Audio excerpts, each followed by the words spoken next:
ఆంధ్ర తెలంగాణలో తక్కువ ఫీజులతో high quality results ఇస్తున్న ఏకైక సంస్థ తిరుమల్ ఐఏఎస్ ఇన్స్టిట్యూట్. తెలియకుండా దోచేసిన వారు ఇంటి దొంగలైతే మన ప్రమేయంతోనే దోచేసేవారు సైబర్ దొంగలు. కష్టార్జితం క్షణాల్లో కొల్లగొట్టేస్తారు. ఏదో జరుగుతుంది అని తెలిసేలోపే సర్వం లాగేస్తారు. అందుకోసం నిత్యం కొత్త దారులు అన్వేషిస్తూనే ఉంటారు.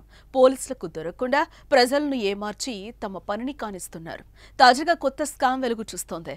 అదే కాల్ మెర్జింగ్ స్కామ్.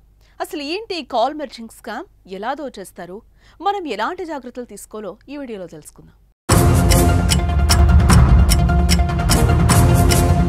దేశంలో డిజిటల్ పేమెంట్స్ వచ్చాక సైబర్ క్రైమ్స్ కూడా పెరిగిపోతున్నాయి. సైబర్ నేరగాళ్ల ఉచ్చులో పడి ఎంతో మంది భారీగా నష్టపోతున్నారు. తాజాగా మరొక స్కామ్ ఆందోళన కలిగిస్తోంది. బ్యాంక్ ఖాతాను ఖాళీ చేయడమే లక్ష్యంగా చేసుకుని సైబర్ నేరగాళ్లు కాల్ మెర్జింగ్ స్కామ్ ను అమలు చేస్తున్నారు. దీనిపై కేంద్రం కూడా తాజాగా అలర్ట్ చేసింది. దీని విషయంలో జాగ్రత్తగా ఉండాలని తెలిపింది.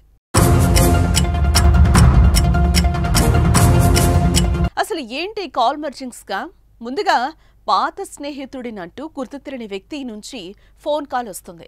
మీ కాంటాక్ట్లోని ఓ వ్యక్తి పేరు చెప్పి మనం స్నేహితులమని మాటలు కలుపుతారు. నకిలీ ఉద్యోగ ఆఫర్ లేదా ఇతర అవసరాల పేరుతో సంభాషణను పెంచుతారు.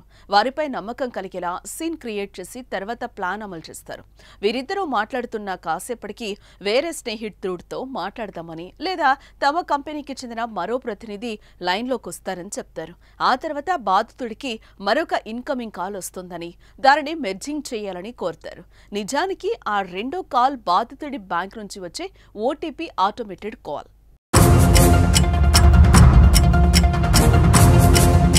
మీకు ఫోన్ చేసిన సైబర్ నేరస్తుడు ముందే మీ క్రెడిట్ కార్డు వివరాలు లేదా బ్యాంక్ ఖాతా వివరాలను షాపింగ్ సైట్లో ఎంటర్ చేసి సిద్ధంగా ఉంటాడు.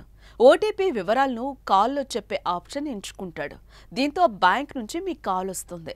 ఆ కాల్ మీ స్నేహితుడిదని నమ్మించి కాల్ మెర్జింగ్ చేయమని సైబర్ నేరస్తుడు అడుగుతాడు. అది నమ్మి కాల్ మెర్జ్ చేయగానే ఓటీపీ నెంబర్ వినపడుతుంది. దానిని గ్రహించాక సైబర్ నేరస్తుడు ఫోన్ పెట్టేస్తాడు. ఓటీపీని ఎంటర్ చేసి ఖాతాను ఖాళీ చేస్తాడు.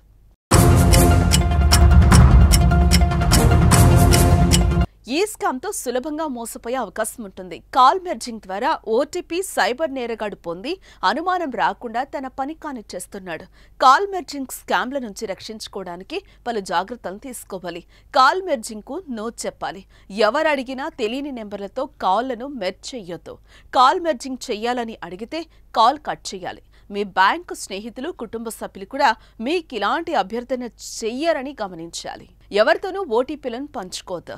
బ్యాంక్ అధికారికంగా ఓటీపీని ఫోన్ ద్వారా అడగదు. స్పామ్ కాల్స్ ను గుర్తించాలి.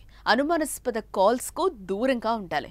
బ్యాంకింగ్ యాప్స్ ద్వారా లావాదేవీలు నిర్వహించడం మంచిది.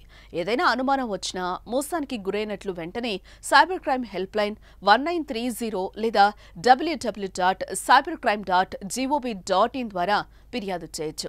సో సైబర్ క్రైమ్స్ పై బి అలర్ట్.